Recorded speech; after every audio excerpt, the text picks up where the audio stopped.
ওং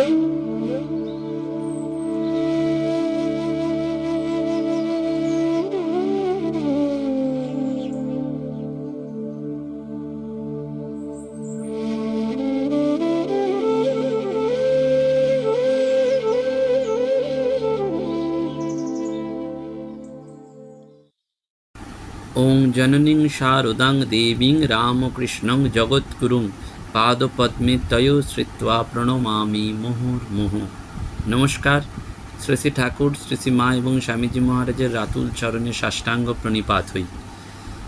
আজকে বেথুন কলেজের প্রাক্তন অধ্যাপিকা এবং গবেষিকা, প্রাবন্ধিকও বটে, সুলেখিকা শ্রীমতী সুব্রতা সেন মহাশয়ার একটি অসাধারণ লেখা নারী মুক্তি এবং নারী শিক্ষার প্রসারে শ্রী শ্রী মায়ের নীরব বিপ্লব, সেই নিয়ে আমরা মনন করব।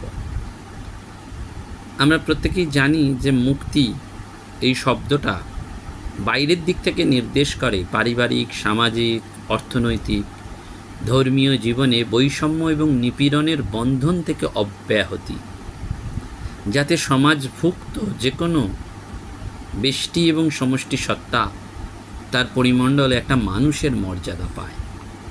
কিন্তু অন্তরঙ্গে মুক্তির অর্থ হচ্ছে চিন্তার স্বচ্ছতা, গভীরতা এবং ব্যাপকতা, যার অনুশীলনে একজন মানুষ স্বাধীন চিত্ত হয়ে উঠতে পারে, নিজের জীবনে সর্বাঙ্গীন দায়িত্ব নিজে নিতে পারে সর্ববিধ সমস্যার মুখোমুখি দাঁড়াতে, সিদ্ধান্ত নিতে এবং সমাধান খুঁজে বের করতে।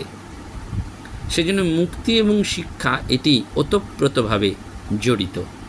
যথার্থ শিক্ষায় শিক্ষিত হলে তবে মানুষ বুঝতে পারে যে মুক্তির প্রকৃত তাৎপর্য কী। আধুনিক যুগেই নারী মুক্তির ভাবনাটা এসছে পাশ্চাত্য দেশ থেকে। সেজন্য মুক্তি শব্দটি নারীবাদী আন্দোলনের সঙ্গে 19 শতকের শেষ দিকে জড়িত হলেও নারী মুক্তি বা ওমেন্স লিবারেশন কথাটি প্রথম ব্যবহৃত হয় 1964 খ্রিস্টাব্দে। আমরা নারীবাদী আন্দোলন বা ফেমিনিস্ট মুভমেন্টের কথা জানি এবং ওমেন্স লিবারেশন মুভমেন্টকেও একইভাবে ভাবতে পারি। আধুনিক ভারতীয় নারীবাদী মহিলাদের কাছে নারী মুক্তি এবং নারী শিক্ষার ব্যাপারে আমরা শ্রী শ্রী মাকে স্থাপন করছি বা ভাবছি। তার কারণ তিনি গৃহের অন্তরালে ঘরকন্যার কাজ করেও সারাটা জীবন কাটিয়েছেন, কোনো আন্দোলনের শরিক হননি, পুঁথিগত বিদ্যা তার ছিল না, ফলে বক্তৃতা করে বই লিখে কোনো নারী মুক্তি আন্দোলনে সাহায্য করেননি। কিন্তু তিনি গভীর অর্থে যে ক্ষেত্রে নারী মুক্তি আন্দোলন বা নারী আন্দোলন দরকার, সেখানে তার মনোভাব, আচরণ এবং কর্মপন্থার অনুধাবন এবং পর্যালোচনা করলে নারীবাদীরা বুঝতে পারবেন কোন দিক থেকে মনের মুক্তি যে বহিরঙ্গ মুক্তি আনতে সাহায্য করে, সেটি শ্রী শ্রী মায়ের জীবনের প্রধান আলোকবর্তিকা। অর্থাৎ মায়ের জীবন সেখানে যেন একটা দৃষ্টান্ত যে মনের মুক্তি কেমন করে বহিরঙ্গ মুক্তি আনতে পারে, এবং সেইখানেই মায়ের শান্ত, স্নিগ্ধ, নীরব জীবনটি পথ দেখাতে পারে। মায়ের প্রচারবিহীন নীরব জীবনের তাৎপর্য অনুধাবন করলে এই আধুনিক মেয়েরাও বুঝতে পারবেন নারী শিক্ষা, নারী মুক্তির প্রসারে তার নীরব বিপ্লব কতখানি ছিল। শ্রী শ্রী মায়ের জন্ম হয়েছিল 1853 খ্রিস্টাব্দে রক্ষণশীল পরিবারে, জয়রামবাটির মতন অত্যন্ত ক্ষুদ্র গ্রামে, সাধারণ এক দরিদ্র পরিবারে। যদিও শহর কলকাতায় 1849 খ্রিস্টাব্দে স্থাপিত হয়েছে বেথুন স্কুল এবং আরও কয়েকটি নারী শিক্ষালয়, কিন্তু জয়রামবাটি কামারপুকুর অঞ্চলে স্ত্রী শিক্ষার ক্ষীণ আলোক রশ্মিও সেই সময় পৌঁছয়নি। গ্রামে শিশুদের জন্য যে পাঠশালা ছিল, শ্রী শ্রী মা তার ভাইদের সঙ্গে সেখানে কিছুদিন গিয়েছিলেন, কিন্তু 5 বছর বয়সে তার বিবাহ হলো। সহজাত জ্ঞান পিপাসা নিয়ে মা এলেন কামারপুকুরে এবং শ্রীকৃষ্ণের ভ্রাতুষ্পুত্রী লক্ষ্মী দেবীর সঙ্গে বিদ্যাভাস করা শুরু হলো। ভাগ্নের হৃদয় জানতে পেরে তার বই কেড়ে নিয়েছিলেন গতানুগতিক যুক্তিতে যে মেয়েদের লেখাপড়া শিখতে নেই, লেখাপড়া শিখে শেষে কি নাটক নোভেল পড়বে। মা কোনো সংঘাতের মধ্যে না গিয়ে গোপনে আরেকখানা বই আনালেন। উত্তরকালে ঠাকুর যখন শামপুকুরে চিকিৎসার জন্য আছেন, তখন দক্ষিণেশ্বরে একাকিনী মা জনৈকা প্রতিবেশিনীর সাহায্যে বেশ কিছুটা পড়তে শিখলেন। অর্থাৎ আমাদের স্বীকার করতেই হবে যে একমাত্র শ্রীরামকৃষ্ণের কাছে মা সাংসারিক কাজকর্মের খুঁটিনাটি লোকব্যবহার ইত্যাদি থেকে শুরু করে চরম আধ্যাত্মিক উপলব্ধি, মন্ত্রদীক্ষার দায়িত্ব পর্যন্ত গ্রহণ সব শিখেছিলেন। এই সস্নেহ শিক্ষাটুকু ছাড়া পরিবেশের কোনো সহায়তাই তিনি পাননি। তার চরিত্রের অনন্য বা অন্যান্য সাধারণ উৎকর্ষের কারণেই তার সহজাত গ্রহিষ্ণুতা, সরস্বতী প্রজ্ঞা, সংবেদনশীল শুদ্ধ মন এবং সারা জীবনের নীরব তপস্যা।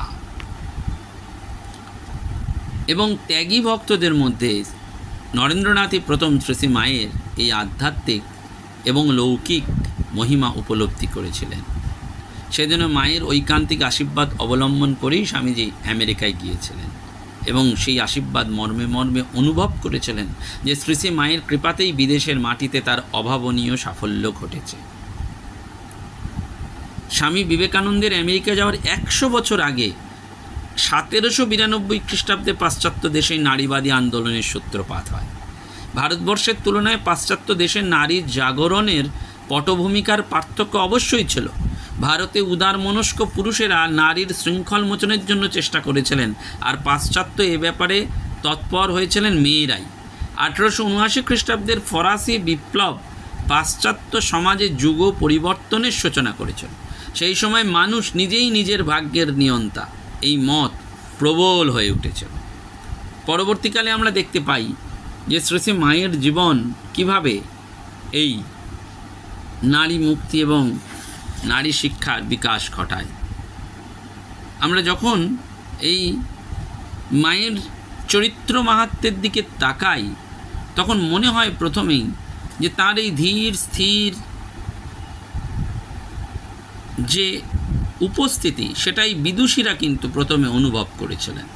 সেই বিদুষীদের মধ্যে মার্গারেট নোবেল, ভগিনী নিবেদিতা, সারা বুল, জোসেফিন ম্যাকলাউড, তারা কিন্তু উপলব্ধি করেছিলেন এবং স্বামীজিকে পর্যন্ত অবাক করে দিয়ে সেই রক্ষণশীল সমাজের দৃষ্টিতে সৎ ব্রাহ্মণের বিধবা পত্নী শ্রী মা ম্লেচ্ছ কন্যাদের সঙ্গে খেয়েছিলেন।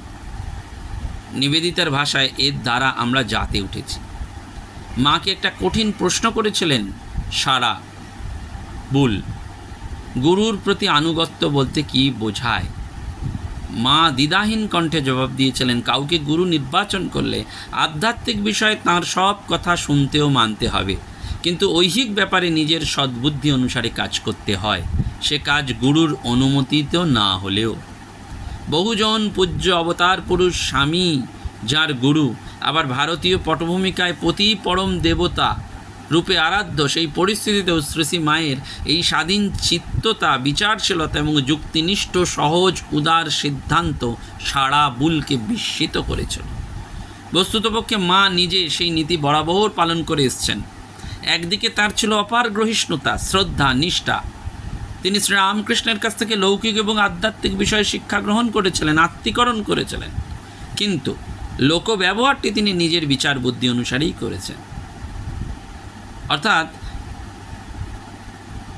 তিনি সেই জন্য অসংযতা চরিত্রা নারীর হাতে ভাতের থালা তুলে দিয়েতে তার দ্বিধা হয়নি, কারণ মা সেই প্রজ্ঞার আলোকে বুঝিয়ে দিয়েছিলেন তাকে কেউ মা বলে চাইলে তিনি না বলতে পারবেন না, আর দ্বিতীয়ত ঠাকুর তো কেবল একার নন, তিনি সকলে। অর্থাৎ একদিকে তার বিশ্ব মাতৃত্বের নিজস্ব অনুভব, আর অন্যদিকে ঠাকুরের সর্বজনীন হিতায় অবতার গ্রহণের তত্ত্ব সর্বদা হৃদয়ে জাগরুক থেকে দিব্য গুরুকেও এই কথা দিতে বাধা দিয়েছে। বার্ষার সন্তানদের বেশি খাওয়া নিয়ে যখন ঠাকুর কিছু বলেছেন, তখন বলেছেন, মা সরাসরি ওদের ভবিষ্যৎ আমি দেখব। এখানেও তার মাতৃভাব এবং গুরুভাবের প্রেরণা, তিনি নিজ সিদ্ধান্তে অটল থেকেছেন। ম্যাকলাউড তাঁর অনুভবে মা পবিত্রতার স্বরূপিণী, নীরব, শান্ত, মহিমময়ী, অথচ আনন্দের মূর্তি। নিবেদিতার কাছে যিশু জননী মা মেরির জীবন্ত প্রতিমা, পবিত্রতা, মাধুর্য, ঔদার্য। সেই জন্য বারবার আমরা দেখি যে এই অসাধারণভাবে মা সেই গোঁড়া সংকীর্ণ চিত্ত কলহপরায়ণা নারীদের মধ্যে বাস করেও শান্তি এবং সামঞ্জস্য বজায় করে রেখেছেন। বাস্তবিক পক্ষে মা যেভাবে পারিবারিক স্বার্থ অক্ষুণ্ণ রেখে ও কামারপুকুরে শ্রী শ্রী ঠাকুরের জন্মস্থান মন্দির নির্মাণের পরামর্শ দিয়েছেন, প্লেগের সময় অকাট্য যুক্তি দিয়ে স্বামীজিকে মঠের জমি বিক্রি করা থেকে বাঁচিয়েছেন, স্বামী শারদানন্দজিকে রাজরোষের হাত থেকে সঙ্ঘকে বাঁচার উপায় বলে দিয়েছেন, সেদিক থেকে তার আধ্যাত্মিক পরিচয় এবং অধ্যাত্মবাদী সংঘকে অদ্বৈতবাদী হিসাবে প্রতিষ্ঠা করার জন্য তার যে যুক্তি তিনি অটুট রেখেছেন। শ্রী মায়ের এই প্রশাসনিক দক্ষতা একালেও ম্যানেজমেন্টের তাত্ত্বিকদের মুগ্ধ করেছে। জনৈক আধুনিক লেখক ম্যানেজমেন্ট প্রসঙ্গে আমেরিকার এবং জাপানি পদ্ধতির উল্লেখ করে বলেছেন, আমেরিকায় জোর দেওয়া হয় কর্মীদের প্রয়োগ নৈপুণ্য এবং কর্মদক্ষতার ওপর, আর সোনি কর্পোরেশন, মাতুসিয়া ইলেকট্রনিক কোম্পানির মতন বড় বড় জাপানি প্রতিষ্ঠান কর্মীদের শেখায় প্রতিষ্ঠানকে নিজের বলে ভাবতে, সকলের বক্তব্য শোনা, গুরুত্ব সহকারে সেগুলো বিবেচনা করা, সকলের শুভেচ্ছায় প্রতিষ্ঠানের কেমনভাবে উন্নতি হতে পারে আলোচনার মাধ্যমে তা স্থির করা। এই হচ্ছে কোম্পানির বিশেষত্ব। দ্বিতীয় কোম্পানিটির প্রতিষ্ঠাতা কর্মীদের দায়িত্ব জ্ঞান বাড়ানোর মধ্যে ছুটে যেতেন, দূর প্রতিষ্ঠানের উপর নজর রাখতেন এবং হস্তক্ষেপ করতেন। যারা মনে করেন যে মা সারা জীবন সাংসারিক গণ্ডির মধ্যে কাটিয়েছেন, বাইরের কর্মক্ষেত্রে পদক্ষেপ করেননি, তারা যদি খোলা মনে দেখেন তাহলে দেখবেন যে মা সংসারের বাইরে কাজ করতে না গেলেও অনুপম দক্ষতায় তার বিবিধ কর্ম বৈচিত্র্যের প্রতি সুবিচার এনেছেন। ভগিনী নিবেদিতা সেটি দেখেছেন এবং অনেক দম্পতির সমস্যা মিটিয়েছেন মা। মায়ের নিজের অভিজ্ঞতায় সন্তানদের অনেককে তো দেখি নিজেদের ভুল ত্রুটি অপরাধের ইয়ত্তা নেই, তবু তারা চায় বউঝিরা তাদের কাছে নত হয়ে থাকুক। এই অন্যায়ের ফলে সামনে যে দিন আসছে তাতে মেয়েরা পৃথিবীর মতন আর সইবে না, কিন্তু তাতেও মেয়েদের ক্ষতি হবে। আধিপত্য প্রিয় অনেক ছেলেকেও মা তিরস্কার করে সংশোধন করেছেন এবং মায়ের এই পাওয়ার অফ ডিসক্রিমিনেশনটি ছিল কিন্তু অসাধারণ। ইংরেজ শক্তির বিরুদ্ধেও তিনি সেইটি গর্জে উঠেছেন। শ্রী মায়ের সংসারের মধ্যে সকলেই তার উদার ভাব মেনে নিতে পারেননি। মা এখানেও প্রতিবাদ করেননি। শূদ্র সম্পর্কে গোলাপ মার উন্নাসিকতা দেখে মা বলেছেন, শূদ্র কে গোলাপ, ভক্তের জাত আছে কি? কিন্তু যারা ভক্তমণ্ডলীর মধ্যে পড়েন না, আপামর জনসাধারণ, তাদের জন্যেও মা সকলকে প্রসাদ দিয়েছেন এবং বলছেন, 36 জাত কোথায় নলিনী, সব যে আমার। অর্থাৎ পলিসি অফ রেজিস্ট্যান্স সেটি মায়ের জীবনে আমরা দেখতে পাই। নিবেদিতার জন্মলগ্ন থেকেই শ্রী মায়ের নিবেদিতা বিদ্যালয় জন্মলগ্ন থেকেই শ্রী মায়ের আশীর্বাদ ধন্য ছিল। প্রতিষ্ঠা দিবসেও মা সেই আশীর্বাদটি করেছেন এবং বাল্য বিবাহের মা আদৌ সমর্থক ছিলেন না। সেজন্য বলেছিলেন, ছোট ছোট ছেলেদের বিয়ে দিচ্ছ আর আমার কাছ থেকে আদায় করে নিচ্ছ, আখেরে যে কী কষ্ট পাবে তা জানি না। কখনো কখনো অনিচ্ছুক কোনো মেয়েকে জোর করে বিবাহ দিয়ে ভোগে লিপ্ত করাকে মা অপরাধ বলে মনে করেছেন এবং একটি মেয়েকে মা বলেছিলেন, নিজের যেটা আসল জিনিস ব্রত তা একেবারে শক্ত করে ধরে রাখতে হয়। কারুর কোনো অনুনয় পরামর্শ বা তিরস্কারে নিজের আদর্শ ছাড়লে চলবে না, শক্ত হতে হবে, শক্ত 3 কুল মুক্ত। এইভাবে আমরা দেখতে পাই যে ভারতীয় নারী মুক্তি আন্দোলনের পরিপ্রেক্ষিতে কিন্তু মায়ের এই ভূমিকা রয়েছে। সেজন্য ওই নিবেদিতা বলছেন, শ্রী মা বর্তমান পৃথিবীর মহত্তমা নারী, অথচ তিনি কি নীরব, কি প্রশান্ত, কি মধুর তার দিব্য সত্তার অনুভব, আর তার কি অমোঘ প্রকাশ, ঠিক যেন বাতাস, সূর্যের আলো, বাগানের মধুগন্ধ আর গঙ্গার স্নিগ্ধতা। তিনি নিজে যেন পদ্ম পাতার ওপর জলবিন্দু, প্রাণ ঢেলে সকলকে সমানভাবে ভালোবেসেও কোথাও লিপ্ত নন। কোনো বাসনার লেশমাত্র তার মুক্ত চেতনাতে ছায়াপাত করতে পারে না। সেজন্য এই নারী সমাজকে মুক্তির পথ দেখাতে শ্রী শ্রী মায়ের বিমুক্ত জীবন দর্শনই আমরা আদর্শ করতে পারি। সেজন্য শ্রী শ্রী মা সুন্দর করে বলছেন না, সংসারে থাকতে গেলে কেমন করে থাকতে হয় জানো? যেখানে যেমন সেখানে তেমন, যাকে যেমন তাকে তেমন, যখন যেমন তখন তেমন। সংসারে কি সুখ আছে? এই আছে, এই নাই। সংসার বিষের গাছ, বিষ ঝেড়ে ফেলে। তবে যারা সংসার করে ফেলেছে তারা আর কি করবে? বুঝতে পেরেও কিছু করতে পারে না। আমরা যেন মায়ের কাছে সেই শান্তি পাই এবং মায়ের স্নেহচ্ছায়া এবং আশ্বাস বাণী নিয়ে যেন অবশিষ্ট দিনগুলো কাটাতে পারি। জানবে আর কেউ না থাকুক, তোমার একজন মা রয়েছেন। নমস্কার, ধন্যবাদ। প্রাণারাম প্রাণারাম প্রাণা